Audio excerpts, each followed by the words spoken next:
Even with all the modern cloud services available today, secure file transfer is still a critical part of how many organizations exchange data. Whether it's payroll files, financial reports, healthcare records, vendor integrations, or application data, many organizations still rely on SFTP because it's secure, widely supported, and easy to integrate with existing systems.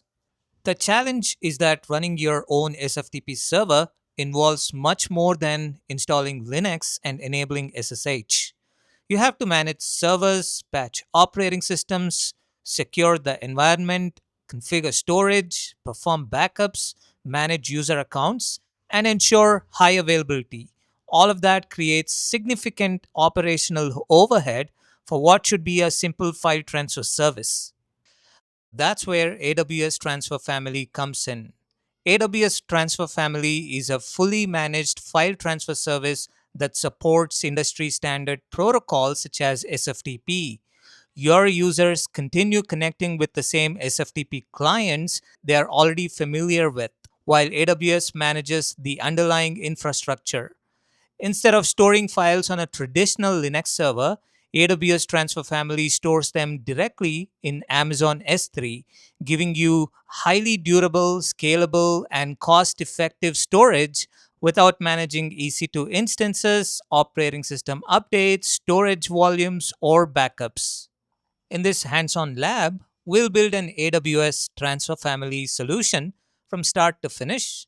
We'll create an Amazon S3 bucket, deploy an AWS Transfer Family server, configure IAM permissions, create users, set up SSH public key authentication, and finally connect using an SFTP client to upload and download files. By the end of this lesson, you'll understand how AWS Transfer Family works, why organizations use it, and how to deploy a secure managed file transfer solution on AWS. All right, let's get started. I've already logged into AWS console. Let's start by creating the storage location for our files. From the AWS management console, search for Amazon S3 and open the service. Click Create Bucket. Now the AWS region is already selected, which is US East 1. For the bucket type, I will keep it general purpose, and the bucket namespace, I will keep it default, which is global namespace. For the bucket name, enter a globally unique name. For this demo, I will use corp-file-transfer-prod. Now for this lab, I will leave the remaining settings at their default values. Then click Create Bucket. Okay, our bucket is now ready. And this is where AWS Transfer Family will store all uploaded files. Next, search for AWS Transfer Family. Open the service and click Create Server. For the transfer protocol, I will keep SFTP selected. Click Next. For the identity provider, we'll use Service Managed since it's the simplest option for this lab. I'll click Next. For the endpoint type, choose Publicly Accessible, which allows clients to connect over the internet. The remaining settings can stay at their default values, so I will click Next. Next again. Next one more time. You can review the configuration and click Create Server. AWS now provisions the managed SFTP endpoint. This usually takes a few minutes. You can see the state says starting. So let's wait for a few minutes. Once it's complete, it will say online for the state. Let me open it. And in here, you will receive an endpoint that looks something like this. This is the hostname your SFTP clients will use to connect. Okay, before we create a transfer family user, we need to give AWS transfer family permissions to access our S3 bucket. We'll first create an IAM policy and then attach it to an IAM role.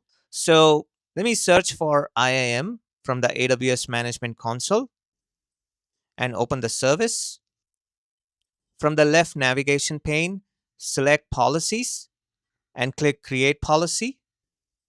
I'll choose the JSON tab, remove the default content, and paste the following policy. If you're using a different bucket name, replace corp file transfer prod with your own bucket name. And by the way, I'm going to paste this policy in the video description. All right, let me scroll down and click Next. So I will provide a policy name. I will call this Transfer Family S3 Access. Scroll down and I'll click Create Policy. All right, the policy is created. Now let's create the IAM role. Select Roles and click Create Role. For the trusted entity type, I will keep AWS Services selected. Scroll down. And for the service or use case, I'm going to select Transfer Family, which will automatically select Transfer as a use case. All right, click Next.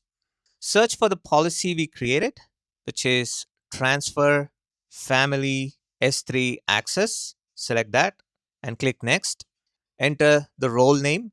I'm going to name this Transfer Family S3 Role. And you can review your configuration and click Create Role. The IAM role is now ready. We'll use this role when creating our AWS Transfer Family user so it can securely access our Amazon S3 bucket. All right. Now, before we create our Transfer Family user, there's one more thing that we need. We need an SSH Key Pair for authentication. AWS Transfer Family doesn't support password authentication when using the service managed identity provider. Instead, users authenticate using an SSH public key. If you are using Windows, open PowerShell. If you are using Mac OS or Linux, you can open Terminal. I'm on Windows, so I will open up PowerShell. I will run the command ssh-keygen -t rsa -b 4096. Press enter. When prompted for the file location, press enter to accept the default location, which is C drive users administrator folder, or specify a custom path if you prefer. Next, you'll be asked whether you'd like to protect the private key with a passphrase. For this lab, I will leave it blank by pressing enter twice.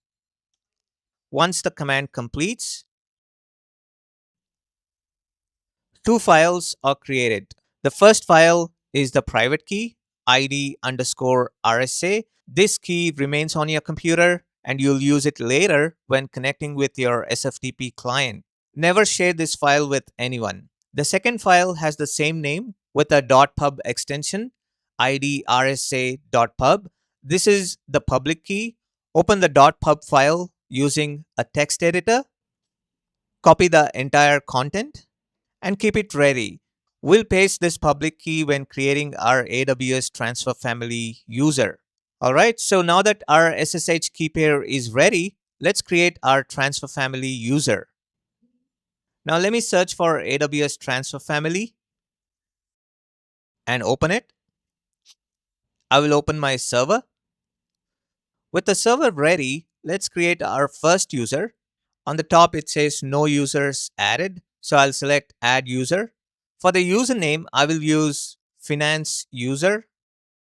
Next, select the IAM role we created earlier, which is Transfer Family S3 role. Then specify the user's home directory, for example, corp file transfer prod, and optionally, which I'll keep the same folder as username, finance user. Finally, we'll paste the user's SSH public key into the authentication section. All right, let me scroll down and click add to save the configuration.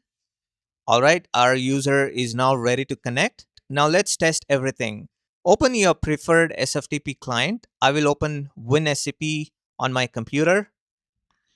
Open a new tab and click New Site. For the host name, I will enter the Transfer Family endpoint. Let me copy that and paste it in hostname. I will type the username, finance-user, and instead of password, I will select advanced. select authentication under SSH. I will browse my private key file, select all file types, and select ID underscore RSA and click open. It prompts you to convert OpenSSH private key to PuTTY format. Click OK. And I'll save the converted file, which is .ppk format, in the same path. Let me click save. Okay, the private key is saved, and I'll click OK. And you can see the private key is selected now. I will click OK and click login here to authenticate using the corresponding SSH private key. I'll click accept to accept the fingerprint. All right, it is connected. Once connected, I will upload a sample file. You may get an error message which says it couldn't set the permissions or timestamp. Simply click on skip. All right, after the upload completes, I will go back to my Amazon S3 bucket. Let me search for it. S3, I'll click on my bucket and the folder, and I'll see the uploaded file stored directly inside the bucket. And that's really the key advantage here. No EC2 instances, no Linux server to maintain, no storage management, just a fully managed SFTP service backed by Amazon S3. If you found this video helpful, please consider giving it a like and subscribing to the channel. If you would like to support the content, you can buy me a coffee using the link in the description, use the thanks button below the video, or support the channel directly through PhonePe using the number shown on the screen. Your support really helps me continuing creating practical AWS, Linux, and cloud administration content. Thanks again for watching, and I'll see you in the next video.